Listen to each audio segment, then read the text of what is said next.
গানে গানে সুন্দর এক পৃথিবী সাজা।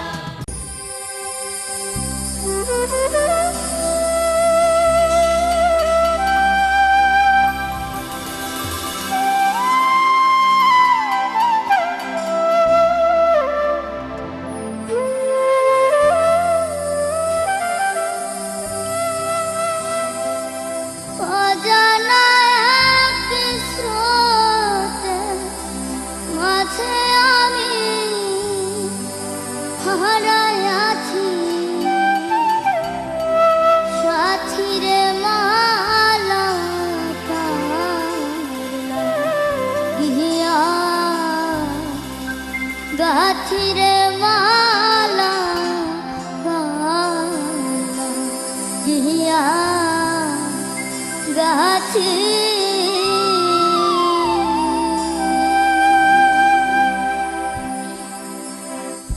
অজানা এক স্রোতের মাঝে আমি হারায় আছি।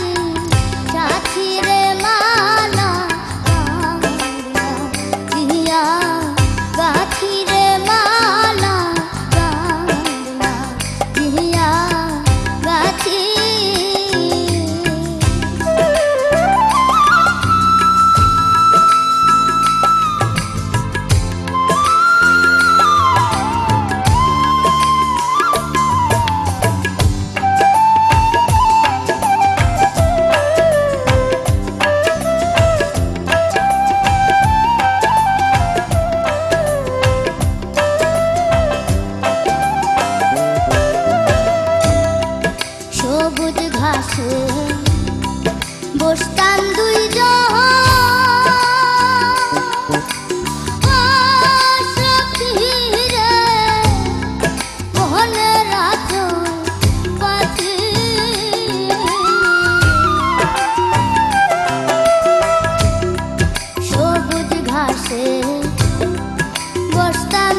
ম্যাম, আপনি খুব মগ্ন হয়ে গানটা শুনছিলেন। মালা কাল লাগিয়া গাঁথি, ইস, এই গানটা তো বড়দের যে গানটা, এতটুকু একটা গলা থেকে যে বেরোলো, কিন্তু মনেই তো হচ্ছে না যে এটা একটা বাচ্চা মেয়ে গাইলো। কি রে ঝুমা, কি করবো আমি তোকে নিয়ে? এত সুন্দর এক্সপ্রেশন। এবং এর আগের বারও ও যে গানটা গেয়েছিল, যাও পাখি বলো তারে, সেদিন আমি যে গানটা ওর শুনেছিলাম, আমার তো মনে হচ্ছিল যে মানে ওই গানটা ও এত সুন্দর গেয়েছে, এত সুন্দর বোধহয় আর কেউ গাইতে পারেনি। আজকের গানটাও ও যে দরদটা দিয়ে গাইলো, আমার মনে হচ্ছে যে ওর গলায় যে অসাধারণ একটা দরদ আছে, যে আবেগ, পাওয়ার আছে, পাওয়ার তো আছে, গলার তেজ প্রচণ্ড, এবং তার সাথে সাথে যে মানে দরদটা থাকে, একটা কান্না। বা আমি ওর অন্য সময়, আমি রিহার্সেলের সময় ওর কাছে এমনি শুনেছি, লুকিয়ে লুকিয়ে আমি শুনেছি ও গাচ্ছিল একটা আধুনিক গান, এবং সেই আধুনিক গানটাও সে এত সুন্দর করে গাইছিল, তখন মনে হচ্ছিল না ও পল্লী গীতি গাইতে পারে। এই যে ওর গলার মধ্যে যে আমি বিভিন্ন ধরনের যে একটা বিশালতা দেখতে পাচ্ছি, যেটাকে ভার্সেটাইল বলি আমরা।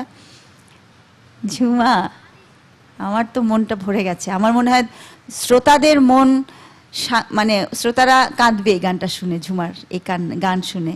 আমি তো পাগল হয়ে গেলাম আজকে ঝুমার গান শুনে। স্যার, গান সম্পর্কে সমাপা সবই বলে দিয়েছে। আর ঝুমাকে আমি বলবো, লাগবে না গাঁথতে মালা আর কারো জন্য, লক্ষমালা গাঁথিতেছে ভক্তরা তোর জন্য। Thank you sir. তাই ঝুমা, এবার একটু চিন্তা কমা। Thank you so much sir.